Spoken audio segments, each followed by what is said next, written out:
Who raises these poor vampire babies? The mosquitoes aren't raising them, and we're certainly not raising them. It's probably why they're so poorly behaved.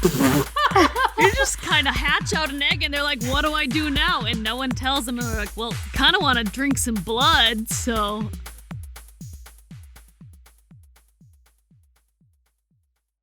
Hey everybody, welcome to Fess Up, where the Fess sisters help spice up your conversations with unique and thought-provoking questions. That's right, we're breaking the ice with a sledgehammer. This voice belongs to Amy Fess, the oldest Fess, the blonde-haired Fess, the Fess wearing an orange shirt on our cover art. This voice belongs to Marissa Fess, the middle Fess, the one who is wearing a onesie while recording this. The one smashing the ice on the cover art. And this voice belongs to Ina Fess, the youngest Fess, wearing a orange sweater right now, but not wearing orange on the cover, in the cover wearing a yellow dress. So in case you were like, who is who, and haven't looked at our Instagram, which is at Fess Up Podcast, to see who might be who, that's how you know who's who. Yeah, you do you. Who is who? Bum bum bum bum bum. Okay, guys, I know it's a new year. It's 2022. It's a new season of Fess Up. Woo. And we all probably have New Year's resolutions. Oh boy. I just want to say my New Year's resolution this year is to live as the 10 that I am. So I'm trying to be a 10 at all times. In personality and looks. Last year, I started really trying to learn how to do makeup because I have so much makeup, never use it, and I was always very anti-makeup growing up. I don't really know why. I think it has to do with the patriarchy. Or, it's really just how there's some stigma around popular people, the basic bitch white girls or whatever, and they do their makeup and their hair and all this stuff. And it's this whole thing. And for some reason, I was always very anti that. And I kind of did some digging and I was like, why the fuck are you against looking hot? These girls are actively hot all the time because they just do their makeup and they do their hair nice. And you could be a 10 at all times. And sometimes you are a 10. And you're without makeup, a 7 maybe or an 8. You're not ugly without it, but you could bring yourself up to a fucking 10 gold star chef's kiss all the time. Why wouldn't you want to do that? And so I started to wear makeup and do my hair. And I was like, I feel fucking fantastic. This is what all these girls are feeling all the time. And now I'm doing it. And so I'm trying to do this all the time because I feel hot and I like feeling hot. I'm doing it for me. Woo! Well, my New Year's resolution is to fully turn into the Disney adult and go to Disney World 3 times, which is really bougie of me. But 3? Wow. Yeah, no, see, I already have 2 trips planned because my parents both want to go, but they don't want to go together, but they don't want to go alone either, so they're like, we'll bring Karina. I'm already getting to go twice. But then I was like, I had to get an annual pass so that I could go twice. So I might as well try going a 3rd time with one of my best friends from college. Ooh. Damn. My New Year's resolution is to eat more than just chicken nuggets. Yes.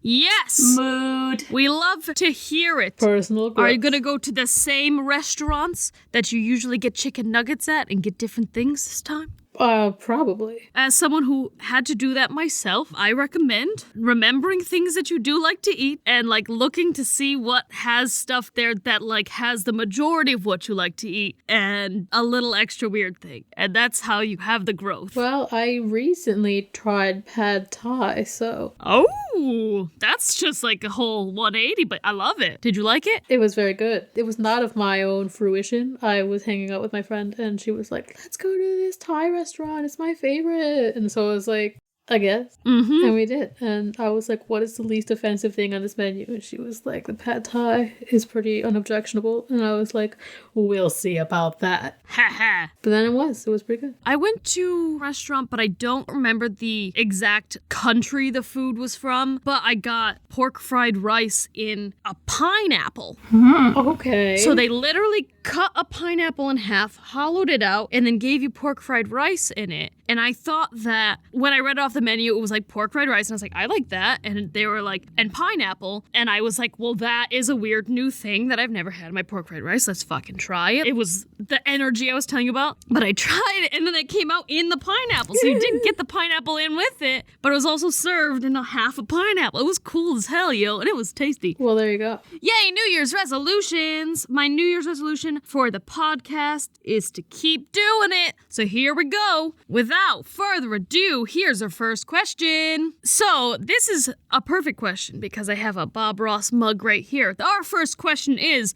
what would life be like if Bob Ross and Gordon Ramsay swapped professions? Oh. Would they be equally as good at the other profession? Like, Bob Ross would be a fabulous cook and Gordon Ramsay would be a good painter? Yeah, like just imagine that it's a what if episode of Earth 2022 where the entire time Bob Ross has always been a cook and Gordon Ramsay's always been a painter. And Bob Ross is still alive. Well, I guess. Well, we'd have some happy little chicken nugget. I think we'd have some happy little, and then insert super fancy dish. Oh yeah, well, that too. I feel like the Great British Bake Off would have been invented by America 30 years before it was actually invented because of Bob Ross. Yeah, like their vibe of being so supportive and nice. Yeah. Yes. Oh, Bob Ross just teaching people how to cook. And he always did his painting so fast. He'd be like, yes, you can make a full 4-course meal in 30 minutes if you follow my steps exactly. That would be amazing. He would be like, this little duck that we're going to use to make our duck fried rice was very happy to give its body to us for nutrition and blah, blah, blah. And make you feel like not bad about eating an animal. Mm-hmm. He would be all, it's okay if you want to substitute this for blah, blah, blah. It might not be as good, but then it could be even better. It would be cute. Like, do whatever makes your heart happy. Yeah, he's like, you don't have duck for your duck fried rice? You can use chicken instead. This would be very cute. And then Gordon Ramsay would be like, fuck you, you use cerulean blue instead of sky blue. I don't know. Those are two vastly different colors. I would probably say fuck you too. I don't think they're that different. Cerulean and sky blue.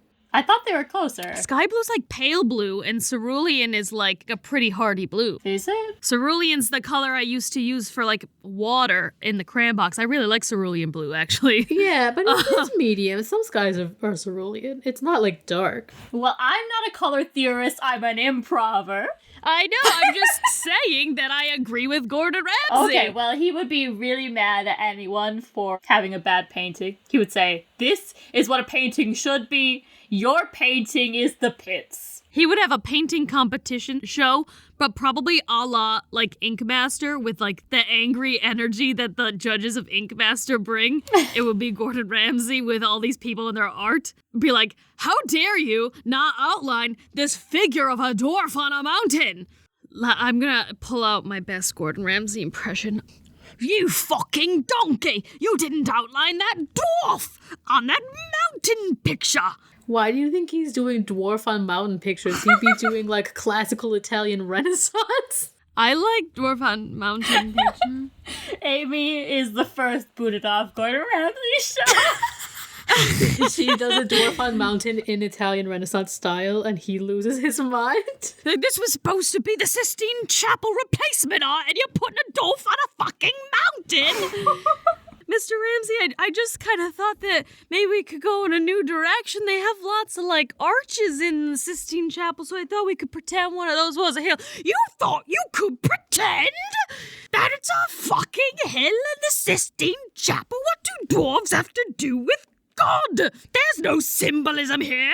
And meanwhile, like, Bob Ross would be like, you want to put pepperonis in your pasta? You can do anything you want. This is your little meal. Oh my God, he would be the king of like depression meals.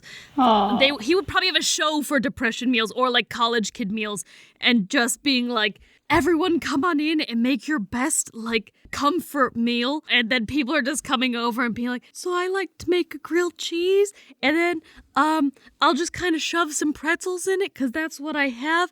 But it gives some extra salt and a crunch and I like that. And then I'll sometimes dip it into a beef chili because I just have like a can of beef chili and I don't have like a soup. And I thought it'd be good one time and I found out it was really good. So I do that a lot now. And he's just like, wow, this is really good. That really fills you up, huh?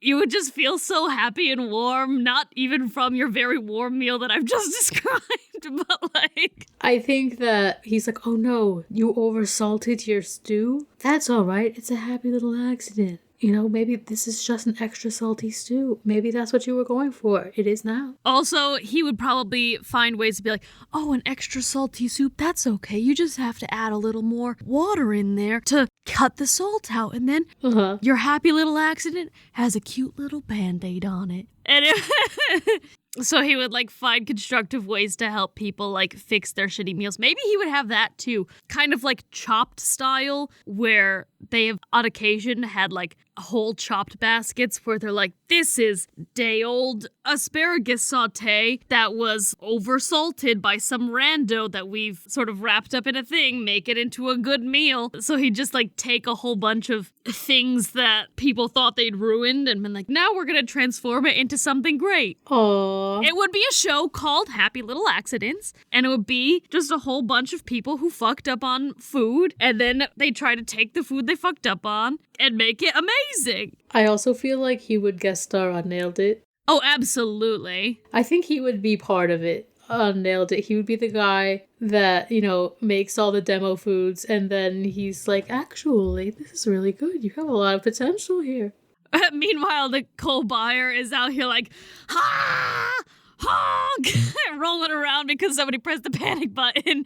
And he's just like, wow, she's got a lot of energy. That's inspiring. Meanwhile, she's like in the camera, sticking her tongue out, going like, bah! Exactly. Honestly, he would probably take Jacques Torres's place, even though I fucking love Jacques Torres and he's the perfect energy for that show. If Bob Ross was a chef. In this alternate universe, he is definitely their Jacques Torres. He like yin and yangs Nicole Byer's crazy, wholesome energy. Yes. He's the wholesome calm and she's the wholesome crazy. Yes. And that way she doesn't have to necessarily give a positive. She could just give like a lighthearted roast and he can just give the positives because he will.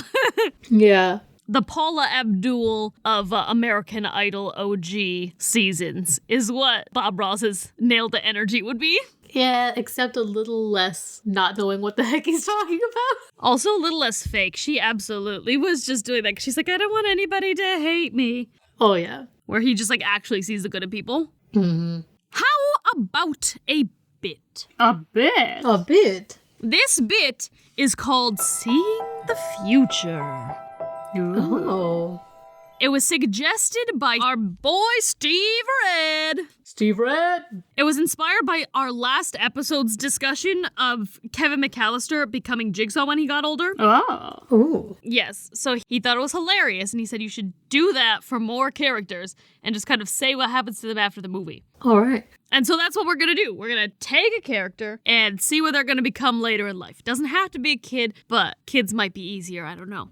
Now, here's the thing is I didn't come up with a character. So if anybody like feels strongly about a character, let me know. Okay. Andy from Toy Story. Andy from Toy Story. That's a good one. Right? Because we already see one glow up of him going from a child to a really hot college kid.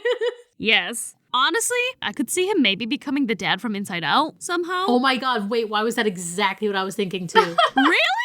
He gives off that energy. I mean, that dad was a good dad. He was also a little bit absent with his job. Yeah. But that's not necessarily his fault. When he was around, he was great. And he was run by anger. But I mean, in a capitalist society, who isn't fucking run by anger? Yeah, I should say so. Also, he was run by anger, but he wasn't an angry person. He had figured out the balance already. Yeah. For sure. Absolutely. So that's like the extended Pixar verse. I think that app absolutely is what ends up happening. But if we maybe go in the middle times, I feel like Andy went to college starry-eyed. Yes. Trying to kind of become some sort of artistic path. I don't know if he wanted to like go into something like puppeteer work because he so enjoyed his toys as a kid, or if he wanted to do something like animated work. I just think he had an inner child that even as a college kid going off to college, he wanted to embrace that. So he definitely went to school for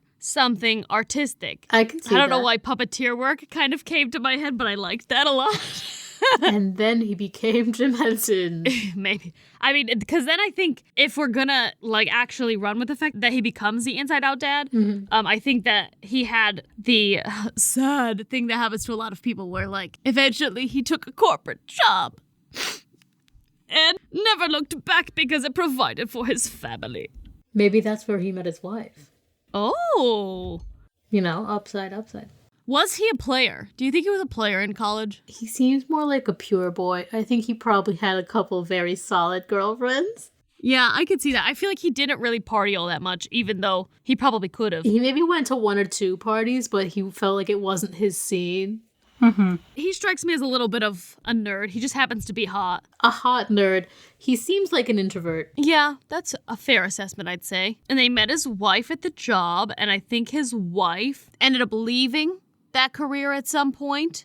Yes. Or she stayed on a very basic level, like she was somebody's secretary sort of a situation, and he climbed the ladder. He was actually doing the meat of it, and she was just kind of like... Maybe she was doing more of like a part-time work, you know? So she wasn't like a full stay-at-home mom, but like she wasn't working a lot.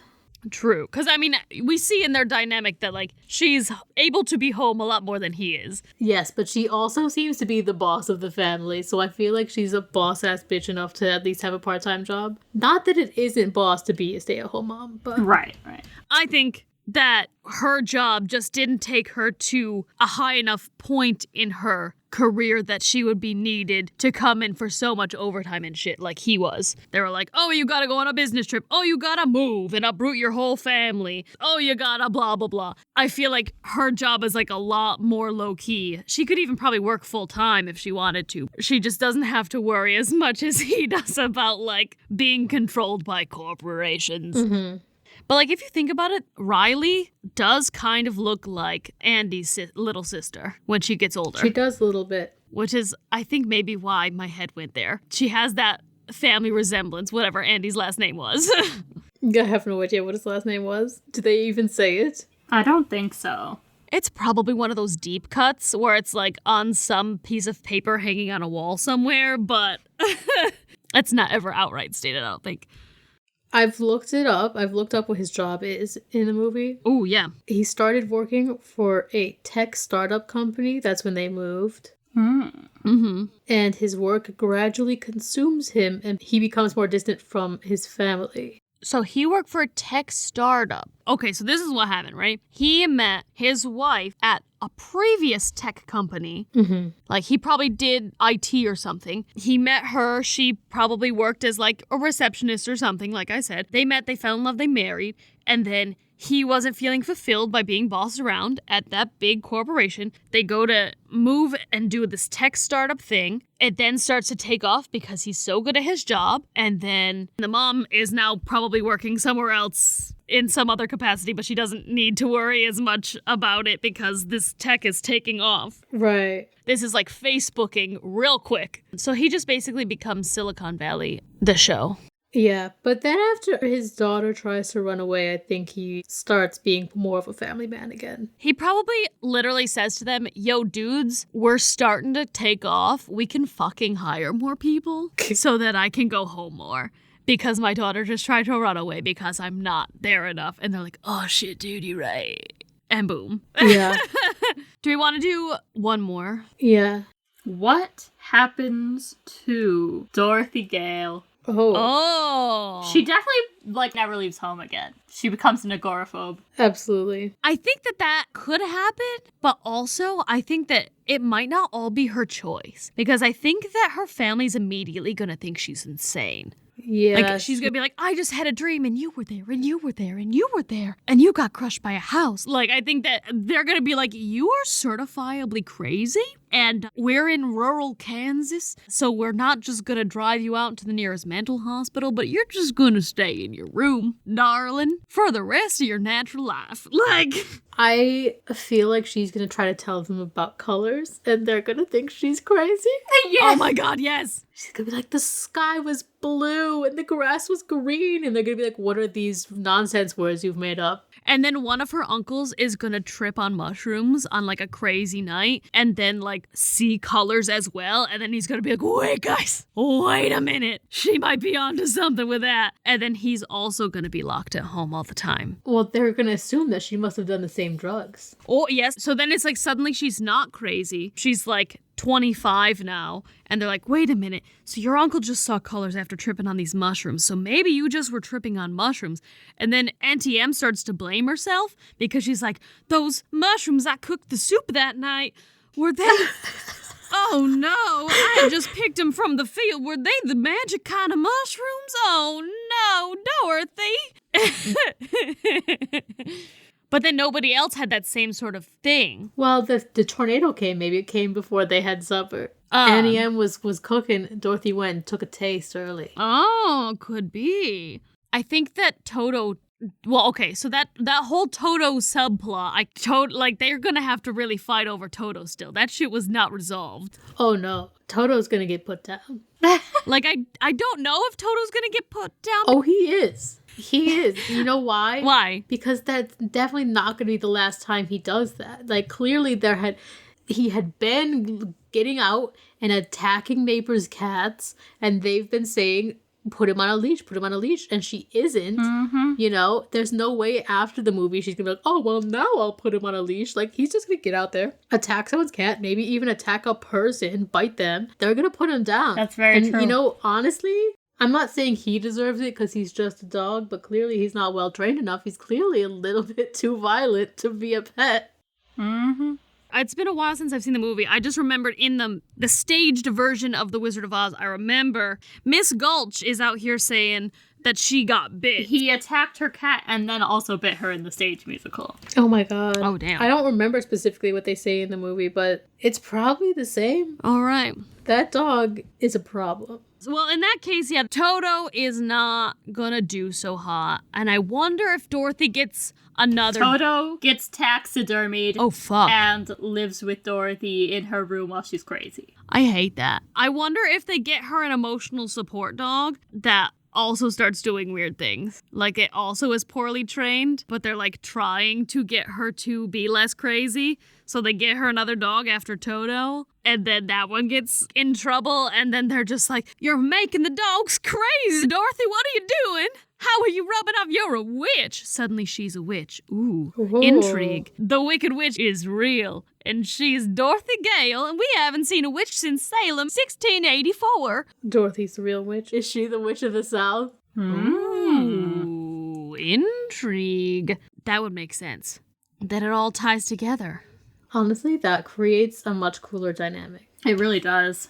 She's the witch of the South, and that's the only reason she can kill another witch. Twice. Only witches can kill other witches. She accidentally created the tornado from her tumultuous emotions. Yes. And she has amnesia during The Wizard of Oz, perhaps because of Glinda. Ooh. But she has amnesia, so that's why she, can't fucking remember that these shoes that this other chick was wearing that she just off have magic power to bring her home by clicking her heels 3 times and saying there's no place like home. She's forgotten the magic. And so when Glinda comes in and realizes, oh yes, my lovely amnesia spell worked. I can use this to my advantage to take out all my political rivals, and then I can just send her home. She won't realize that she's just gone to the South again. What if that's why everything is gray? Because she has amnesia. Anytime you see the world as gray, she's back into her, new hypnotized mental state.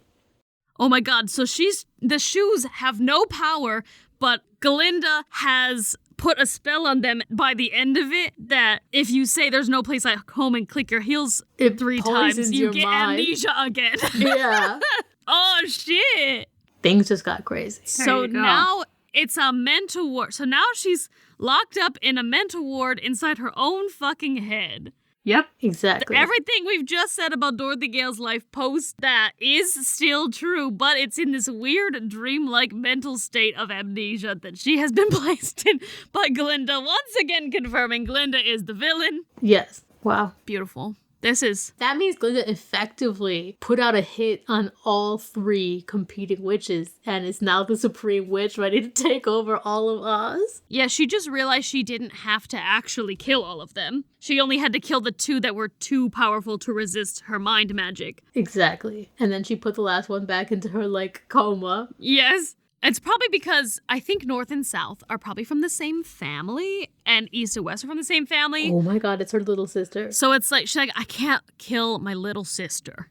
Mm-hmm. But I can make her forget fucking everything. Yes.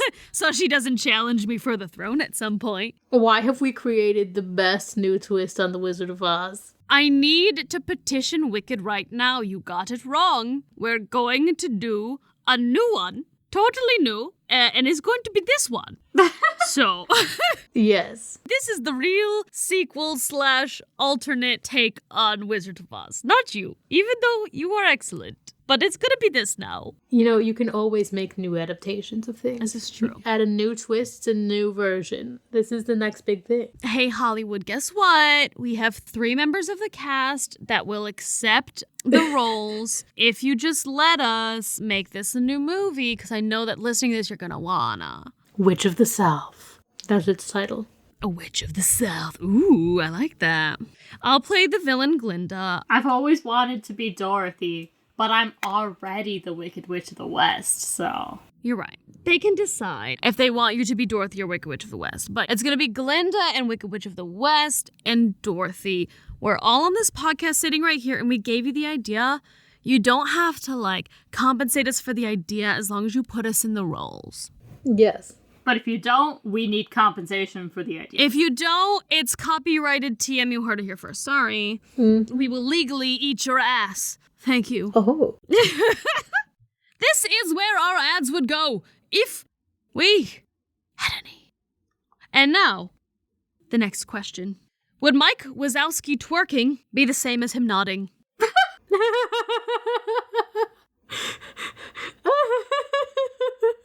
Yes. I mean, yeah, it would. I don't see how it could not be. I mean, to be fair, he is drawn anatomically incorrect in that he has no actual ass cheeks to make clap. He doesn't even have a hip joint to move separately from his head. Yeah, his whole body just has to rotate on his hips. He's just out here like that woodpecker thing that will dip its head in the water and then bounce back up. That's all he's doing.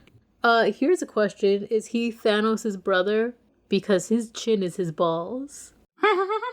Wow, his chin is his balls. Damn. Mike Wazowski, a titan. Yes. Is Thanos in Monsters, Inc. somewhere? We just don't see him because he doesn't work in Monsters, Inc., the company. Yeah, he doesn't work for any of those companies. He hopped in a spaceship and was like, I'm gonna save the universe, you'll see. He's like, you guys want screams? You wanna use screams to power our city? How about we just use less of our actual power? And then we don't have to worry about it. But in order to do that, we have to have half the people to use all less resources because we're too overpopulated. You'll see. You want screams? I'll make half of all living beings scream. Oh, shit. In this universe, Thanos was absolutely like a glove maker. And that's... So, he was a clothing designer or some shit, and he was like, you know what? Here's this cool-ass glove that can hold 6 Infinity Stones. I'm gonna go grab them, BRB. I'll get you your screams, like Marissa said. The ones screaming are the ones that lived. Honestly, yeah. Exactly. Oh, shit. You know those portals everybody comes back through that Doctor Strange made? It's the same technology as the doors. Yes. And wait, though, you know how he says his, whole world died out because they ran out of resources? Monsters, Inc., they're already in late stage of that happening because they're already seeking out resources for energy from other dimensions. They're like, let's go to this human world to get their energy because we have none. That's true. That is true. We ran out. We already tapped all of our natural resources. Yeah, they're on the, you can power cars with electricity phase. Well, they're probably past it technically, but, You know, they're like, where else can we get energy from? I guess the screams of a human will work. Exactly. Who figured that out is what I want to do. Who portaled in between worlds through a door, made somebody scream, and was like, oh shit, my lamp's working.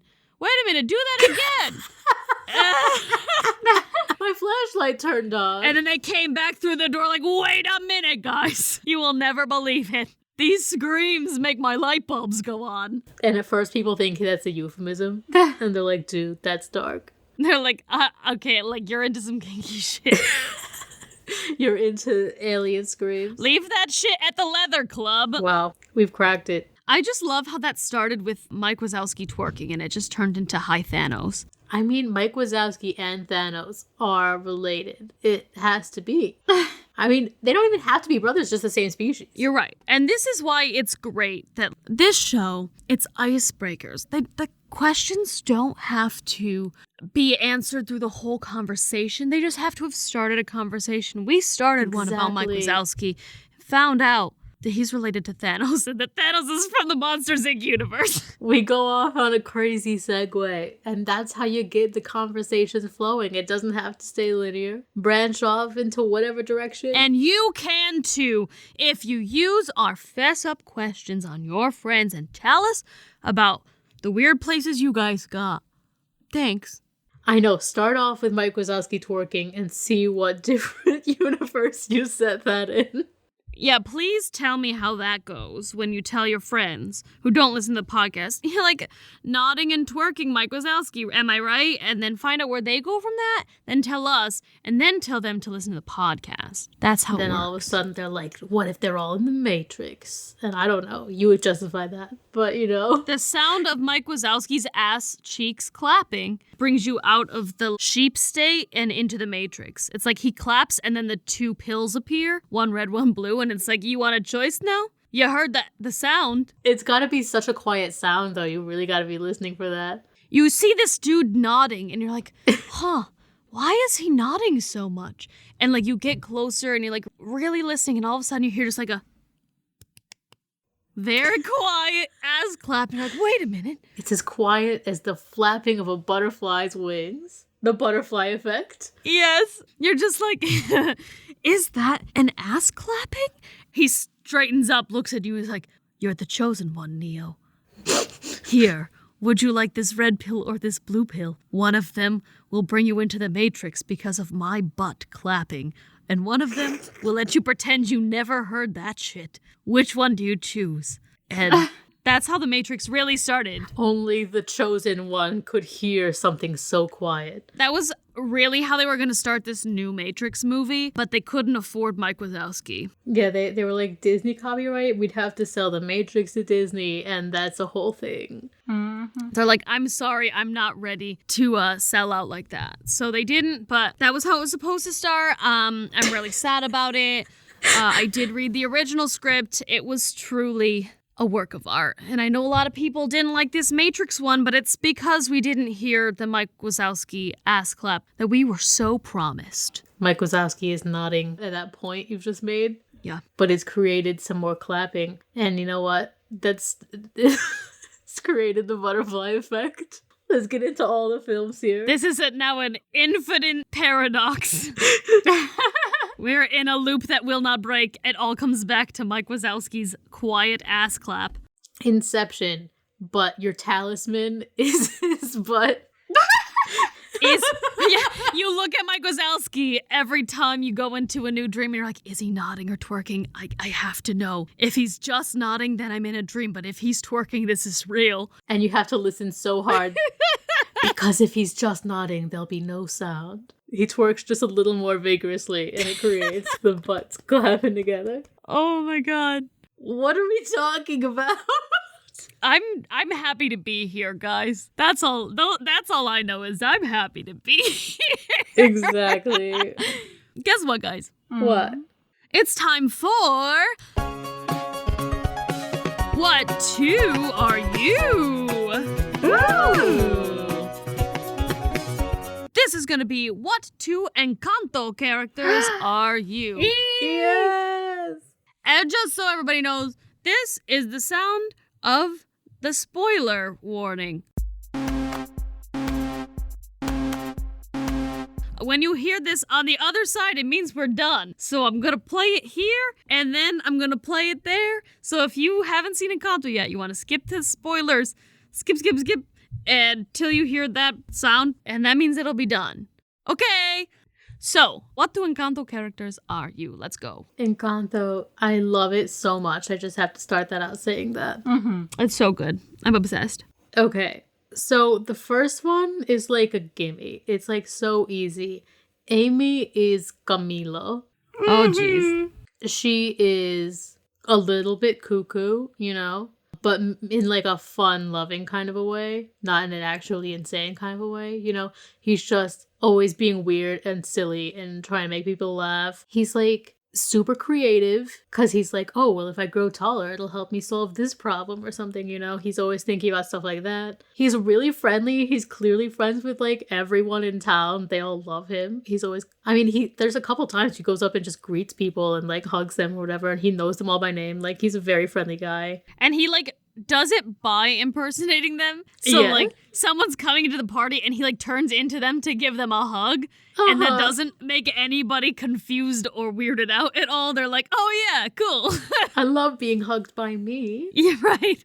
But yeah, he's silly, he's fun. He has a caring side, you know. You see him taking care of his mother at one point. I think that's probably the clearest example, but he's just like, in general, he's kind of gentler than the other madrigals, if you think about it.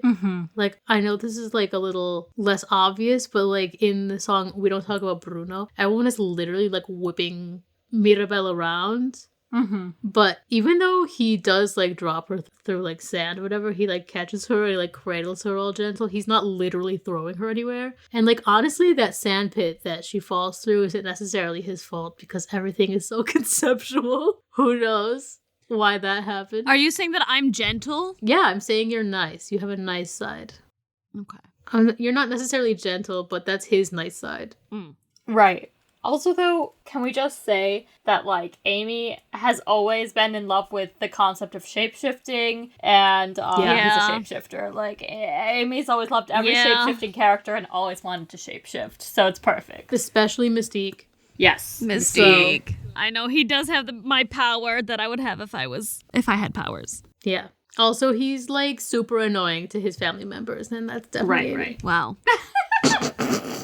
I want to say what is probably controversial, but I watched this movie and I thought of it immediately. Ina is Isabella, okay? She's Isabella, and here is why. Isabella she's the one who's considered perfect. She's everybody's favorite in the family. Ina is famously both our mom and our dad's favorite kid. Our mom's admitted it a few times. Dad has yet to, like, officially do it, but, like, we all know.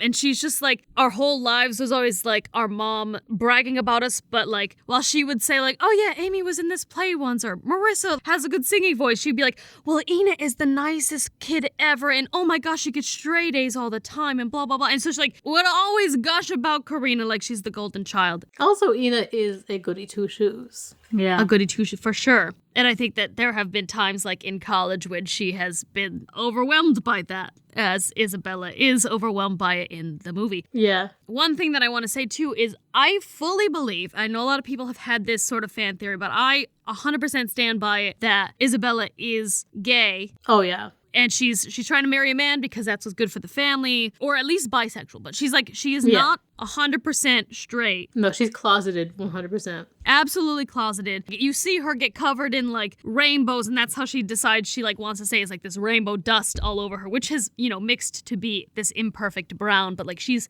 been splashed with, like, reds and yellows and greens. I just feel like there's, like, a lot of symbolism there that, like, Disney was trying to give us without giving it to us because they're still too scared to, like, outwardly admit it, but... They'll do it for background characters. That pisses me off, but that's a whole other thing. Yeah. Like, in Encanto, there are two men dancing togogether in a slightly romantic way, and I'm like, why are they hidden, though? Luca is entirely about two boys with a crush on each other. It's fine. Aww. Anyway, Isabella, I definitely think, is queer, and Ina is queer, and so that's another thing to add to it. Also, Ina is beautiful, and so is Isabella. Okay. Wow. And talented, and she's all those things, you know. But she definitely does have a lot of pressure on her to maintain the perfect persona or whatever, you know? Mm-hmm. So, yeah. She's Isabella, only not half as mean. Because Isabella's very mean, and that's not why she's her. All right, Marissa.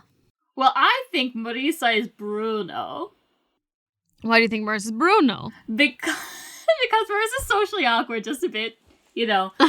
Well, she's not necessarily the best at predicting futures. Bruno doesn't want to predict futures anyway, you know? Like, he's an anxious ball of anxious, like Marissa. True. But he's also just, like, super adorable and, like, super supportive. And also, Marissa is kind of a voyeur. No. I'm not necessarily talking sexually. I mean, I don't know necessarily about that. I mean, like, she's like... Ew. The fact that you're like, I don't necessarily know about that, as in you think so. You're like, I definitely think that's her thing. Anyway, I meant it more as, like, she is a people watcher. She will watch the people. And, like, even we go on walks and Marissa was just like, let's look at this person's window. Let's see what they're watching on their television. That sounds really creepy when you say it like that. Okay, well... When we walk past a window and someone's TV is playing, why would I not look at it? I don't know. What are they watching? Right. No, I can support that feeling. I do that too. Someone did catch me once. It was very awkward. Because my dad and I were on a walk and we saw someone watching something in their TV and we just stopped for a second. We were like, oh, what are they watching? And I guess he had his window open, so he said those words, said out loud. And then he was like, what are you doing? And like slams his window shut. I'm like, dude, chillax. Anyways, slight voyeurism. Marissa would also hide in the wall for 10 years if she was really embarrassed enough. Oh, God. Yeah. Bruno's also, like, the sweetest, and I just love him so much. And same with Marissa. It's just, like, it's very true. I know it doesn't sound flattering, but I mean it in only the most adorable and flattering way. I can agree with Marissa being Bruno for sure. He's an actor. Yes, an actor. He makes silly voices all the time. Yes. Mm-hmm. He likes animals. Talking to himself, talking to animals. Also, would not want to go up a bunch of stairs for his bedroom. Exactly. He'd rather live in the walls next to the kitchen. But also the fact that he went into the walls to help out his family members, you know? Yeah. He thought that that was better for the family, and also he didn't want to expose the whole Mirabelle thing because he didn't want to hurt anybody. Right. What a good boy. Yeah. I agree with that for sure. I think Karina might be Dolores. Oh, okay. That's funny because my hearing is terrible.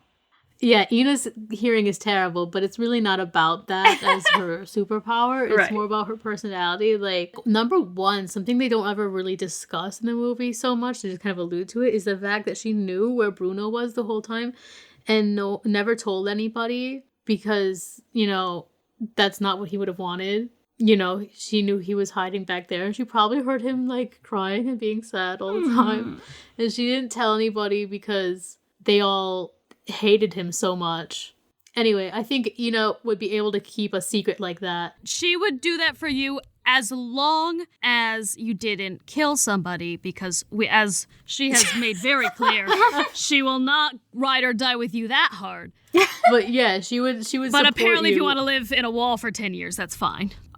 Yeah, she would keep a secret like that if she knew that's what you wanted. But at the same time, just like Dolores, she won't keep a huge secret like, I guess, murder, but also how Dolores couldn't keep the secret about how the whole family was going to lose their magic because of Mirabelle. Like, she couldn't hold that one inside. Mm-hmm. I can hold a secret when it's really important, but if it's not important, I cannot hold it in. Exactly, and that's pretty much At her. least not from my sisters.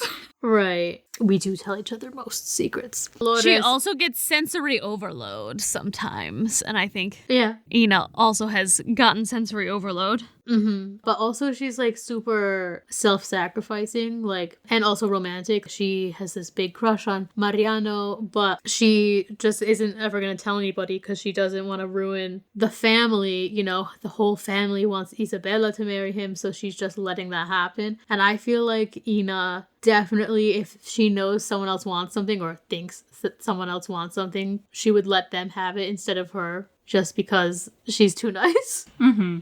even if it makes her all desperately sad in the background. Yeah. That's a big Dolores thing. That's one of her big things. That's fair. Also, she's like super cute and pretty. She's very cute. In the end, when she got together with Mariano, and you could tell she's actually kind of like assertive and excitable in a relationship, but like also, you know, he gets carried away and she's like, no, we're gonna take this at the pace I want it. You know, she definitely is assertive like that. So I like it. I think Amy could be Antonio. Antonio! Yeah. Cute! He's super adorable, and Amy is patently adorable. She also looks young for her age, and Antonio actually is young. So there's kind of a parallel there. Not really, but it's something. And he loves animals, and Amy is a huge animal lover, so much so that she is pretty much the driving force that got our parents to give us pets as a kid. That's fair. She loves them so much, and like even before we got them, she always like drew them and named them in advance. She just like really wanted them, and she and cats in particular, but animals in general, they like bond really easy. Like, for example, our first cat absolutely loved her before she even picked him. Like, she picked him because he loved her so much. He actually loved Dad. Really? I didn't realize that. It was, I picked him because all the other kittens, I was trying to get to know all the kittens there, and that kitten fell in love with Dad's shoes. He kept playing with Dad's shoelaces the whole time, and it was so cute, and I don't know why, but I liked him, and yeah.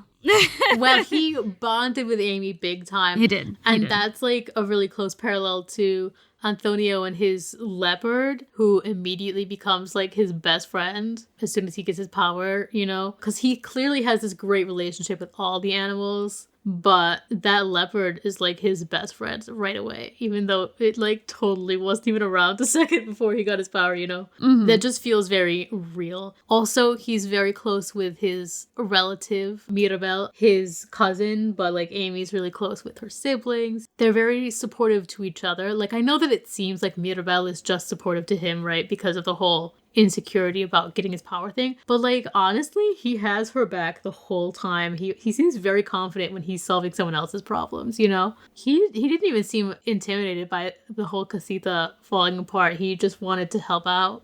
He's this adorable little kid, and I don't know, I feel like Amy just has his fun, cute vibes and the animals. I feel like if Amy didn't have a shape-shifting power, I feel like animals would be a real possibility for a power she could have. Aw.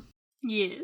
I think that is a good case. Marissa could be Augustine, who is Mirabel's dad, and I think that she's very supportive of her family. She really is willing to help however she can. He's goofy and he's willing to have fun with everybody, and he like tries to be positive and uplifting in the family. He is somebody who gets hurt a lot because he's clumsy and he's allergic to bees and keeps encountering bees. That's true. That's why he had to marry the person with healing powers. He had to marry somebody who could heal. Marissa was always called Bumpy Cakes, and he kind of takes that sort of literal...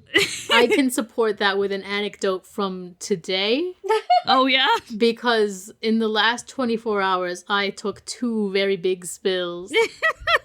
Last night, I went to get in my car, and there was black ice on the driveway, and I slipped so hard, I did like a backwards belly flop, so just like a back flop straight onto the ground, and hurt myself all over the place. And then I got some shots, so both of my arms hurt because I got multiple shots, and then this morning my whole body hurts from that, and I slip and fall down the stairs. Oh no. Yeah, so I'm pretty much completely coated in bruises and aches right now.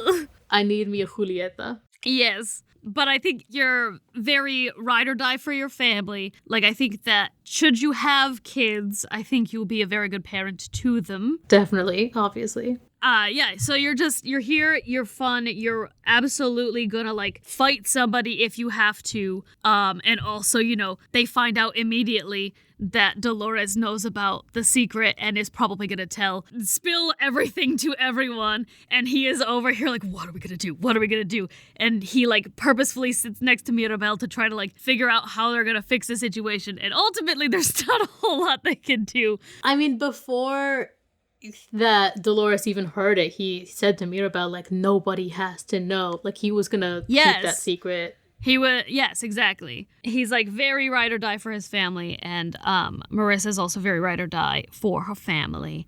Also, there's just like this super cute detail for some reason. I think it's so cute. After that whole debacle with the, finding out about Mirabel's secret and the proposal going awry and all that catastrophe, the person he runs after is Luisa. Like, because she runs out sobbing and he runs after her and you hear him going, Luisa! So, like, he's clearly going to go comfort her. So he's just very ready to comfort his family for anything.